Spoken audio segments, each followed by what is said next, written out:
Right, ladies and gentlemen, we can't let fear be the thing that runs our life. We can't let fear be the thing that dominates our decisions, that dominates our life. Yet fear holds most of us, if not all of us, back from the life that we deserve. It's fear. False evidence appearing real. Whether it's perceived fear, made up, real, whatever, it's fear that holds us back from the life we deserve. And you have to be able to recognize it so that it doesn't hold you back from doing the things that God called you to do, from doing the things that you need to do. And so we have to be mindful of these things. I'm not telling y'all anything new. I'm saying that over and over again because it's true. This is nothing new. Are we doing what we know? How much are we attacking our fears on a daily basis? On a daily basis, how much are we feeding the other side, right? This isn't the chapter I'm going to do today, but in 177 Mental Toughness Secrets, it says champions feed their vision and starve their fear. Champions feed their vision and starve their fear. So when Tony Robbins is talking about, right, what you're feeding, what part of it you're feeding, this is what we have to be mindful of. And here's the messed up part, is everything around you in society will make you more fearful. It's designed to do that. Fear is how we control. Fear is how people control other people. The masses, most of them get controlled by fear. You watch the news too much, you're in their control. You scroll on social and your feed is not feeding you positivity and hope and joy and peace and love and relationships and health and wealth and all. If your feed is not feeding you that, it's feeding you the opposite. It's feeding you the worry, the fears, the Epstein files, the Trump, right? All the things, the wars, the economy, it's feeding you all of the opposite. So remember, what we consume, we become. That's why we have to starve that fearful side and feed the faith side. You can't operate out of faith and fear at the same times. You can't. You can't be super fearful and super faithful at the same exact time. You have to feed one and starve the other. So, ladies and gentlemen, for you, which one do you feed mostly? Which one do you feed mostly? How do you feed your faith? There's lots of ways, but how are you feeding it? Or are we living off of some form of mental junk food? We got to be aware of these things. I wrote down, Tony Robbins said, a decision made from fear is almost always the wrong decision. A decision made out of fear, if fear is the primary motivator for why you're making that decision, it's almost always going to be the wrong decision. I tell people this about money because we have limiting beliefs when it comes to money. You guys know I'm in the money business, so I've helped people understand this. When it comes to money, right? That limiting belief of I lost my train of thought, but I started looking at a decision made from fear is almost always the wrong decision. With money, the exact same thing is if you make a decision solely based on money, it's typically the wrong decision. Both sides of it. If you take a job only because of money, if you start a business only because of money, if you partner with someone only because of money, if the only reason that you do that is because of money, probably not the best decision. That's why they say all money's not good money. All money's not good money. So if that's the primary decision as to why you're doing something is to make the money, probably not the right decision. Other side also true. This is the one that gets people. The fear scarcity side of money. If the only reason you're not doing something is because you don't have the money, that's probably not the right decision either. That happens to more people. Oh, well, I don't have the money for that. Okay, well, if you did, how would we do it? And is this still smart? The money, put the money aside. If that's the only thing I can't take the trip because of money. Well, is there another reason why you can't? Or is it just money? Because if it's just money, probably not the right decision. You're probably just living out of fear and scarcity. How we think about things, right? You guys know the thesis. If you change your thinking, you change your life. So how we think about things will help us continue to push past and push through these things. Tony Robbins said, pushing through what others won't is how we make our dreams come true. Pushing through what other people won't push through is how we make our dreams come true. It's how we design our ideal life. It's how we get to the life we don't need a break from. Most people at some point don't push through their fears. They don't push through the tough times. They allow fear to take control of them, and then they're out of the game after a while. They get knocked down over and over and over again in life, and they just, at some point, don't get back up. They settle in. They limit themselves. They no longer believe that they can do more, be more, have more, become more. It changes because they're not operating. They're operating out of that place where they're willing to push through the things other people won't push through. You have to build the mental, spiritual, emotional fortitude to push through things in your life that other people wouldn't push through. You almost want people to be like, man, I don't know how you got through that. Yeah, I know. I know you don't. Right? But this is what we've been training for, right? This is what we do. That's how we get through it. And I'm willing to push through the things you probably aren't willing to push through. You want to know a little secret? When you do that, when you have that mindset, you believe you deserve more than other people. When you start to push through things that you know people around you do not have the capacity to push through, and you start to have a belief that, like, man, I deserve this. They're not doing any of this. I deserve it. Nobody around me is reading 50 books a year, 60 books a year. Man, I deserve this. Nobody around here is sacrificing all I'm sacrificing financially. That's why I know I deserve to be a millionaire. Like, I deserve it because I was willing to push through. So you have to be able to do that.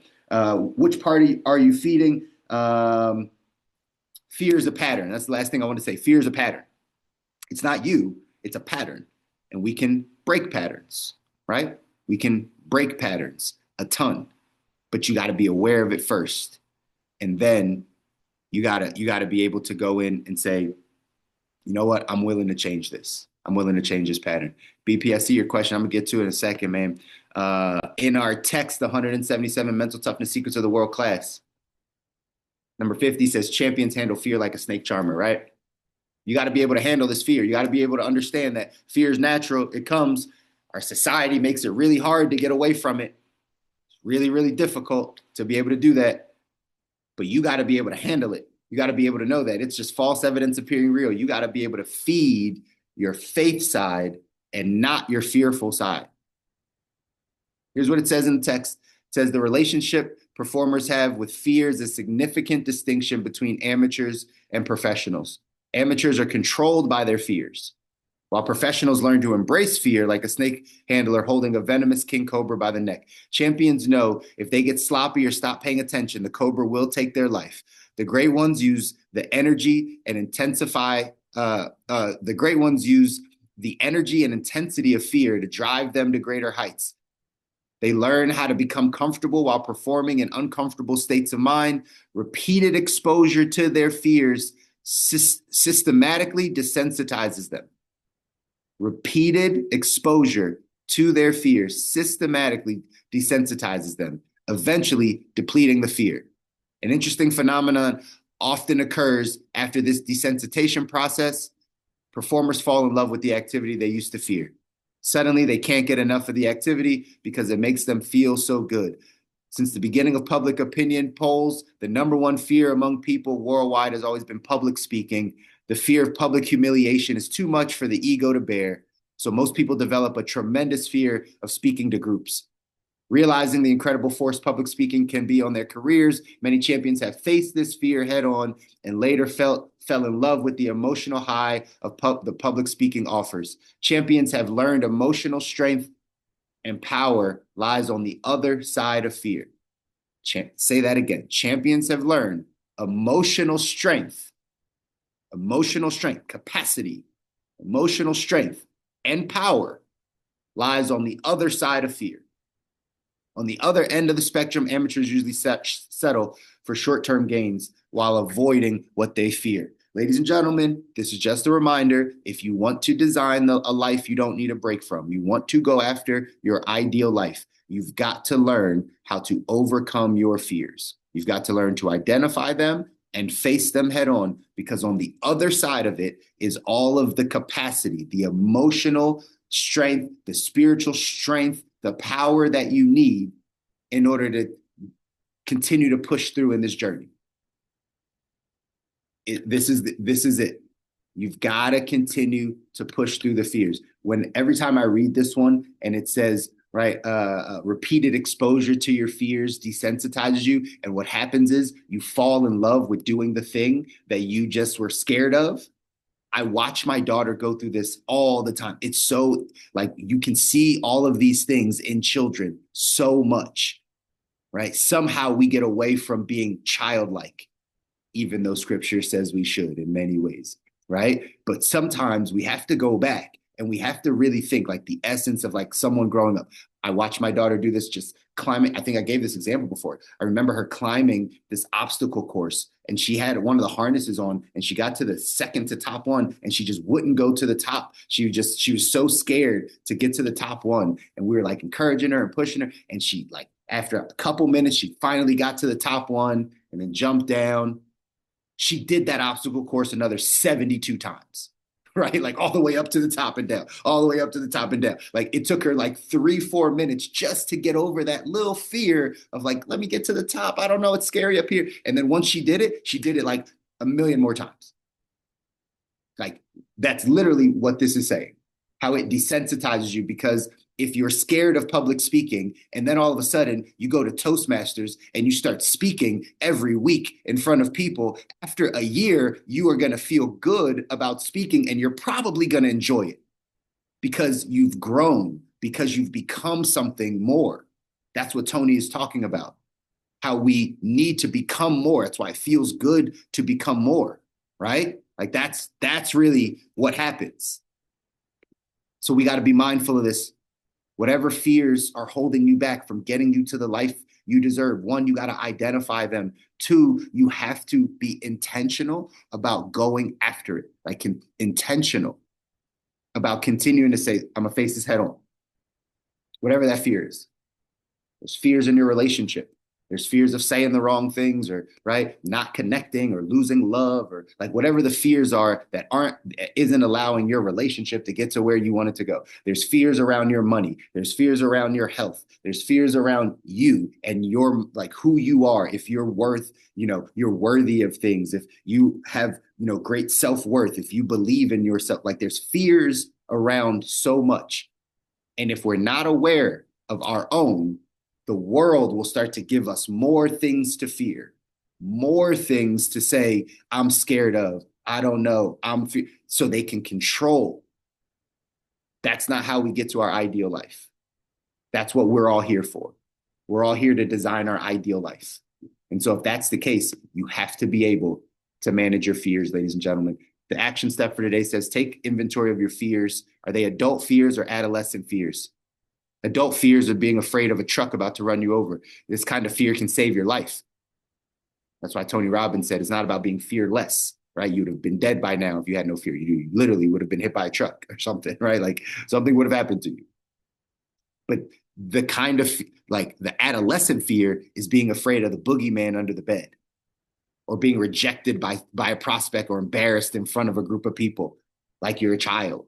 Right? Again, there's some areas we need to be more childlike. There's some areas we don't. But, like, you're not in high school anymore. You're not at the lunch table about to be mocked if you say something. Like, we have small fears that we remember, that we hold on to, that told us, like, I'm not going to feel that again. I don't want to feel embarrassed again. No one's going to, right, bully me again. It's not going to happen. And now we're living in fear, and we're not living in abundance. It says all of these things are literally made up in your mind. When we allow adolescent fear to hold us back, you got to address this fear. You got to address any fears that are holding you back from getting you to the life that you want. BP said, can you elaborate on something not being a right decision if money is the only thing stopping them? Like, what's an example of a different decision if it's not the right decision? Good question. So when I talk about this on the money side, I said, hey, if you allow fear Like, again, Tony Robbins said, right? Any decision made out of fear is normally the wrong decision. It's almost always going to be the wrong decision. When it comes to money, a lot of times people are like, I don't have the money for that. And that's the reason why I'm not going to pursue it. I'm not going to pursue this business that I know will change someone's life because I don't have the money. I will not, right, do this thing over here, invest this, whatever it has to do with money, because I don't have the money. If we remove that out of the way and we mentor mine used to always do a Franklin T, right? Pros, cons, right? What's the good? What's the bad? What am I going to benefit from? What am I not? Right? Pros and cons. If we moved money off of that decision, let's take an example of I want to go buy a business. I want to go buy a business. It's $200,000. I don't have $200,000. Does that mean I shouldn't buy the business? No. What it means is let's remove money out of the equation and let's do a Franklin T of what are the pros of buying this business and what are the cons? Will this enhance my life? How is this going to hurt my life? And let's actually get a list of things that we can think about that say, okay, now I can make a rational, logical decision of whether or not I should move in this direction. And then I can figure out how to go get the money. See, Tony Robbins said, once you make the decision, that's when you have the strength, the fortitude to like figure out ways to do it. And okay, how do I make this happen? But if you're making the decision based off of lack, I don't have this, so therefore it's not a good idea. That's fear. All right, that's literally what it is, right? It's fear holding you back. If you are logical and say, you know what, these are all the benefits of it, and there's not really many downsides to this. Okay, made the decision. Now, how do I go get the money? Now let's go work on the money. See, that's an example of how you're not going to allow those types of things to hold you back from the life that you want, from the thing that you want to go get. And we do that because we have limiting beliefs. See, my belief about money is that money is abundant and money comes easily to me and money flows freely and there's abundance of it all around. Money is the easiest thing to come by. I've said this to myself for years and years and years. That might not be your belief. That's my belief, right? My belief is that money is in abundance. Money does grow on trees, actually. Money's made out of paper, right? Like it absolutely does grow on trees. Like whoever told you it doesn't, they were limiting you. There's trillions of dollars in the world, trillions. They print money for your belief to be that there's not enough of it. It's a limiting belief. How do you get out of that? You got to retrain your brain of how to see abundance and not see lack. Everything's in your mindset, ladies and gentlemen. If you change your thinking, you change your life in any area. That's why we're here every Monday, Wednesday, Friday, is so we can start tweaking and challenging our beliefs so we can go off and design our ideal life, y'all. Do something that challenges you. Do something that pushes you out of your comfort zone this weekend. Do something that scares you. Do something that your future self is going to thank you for because you are attacking that fear and you are building capacity to handle the life that you're asking for. Do it this weekend. Don't put it off. I love you guys. Go make this thing happen. I'll see you Monday.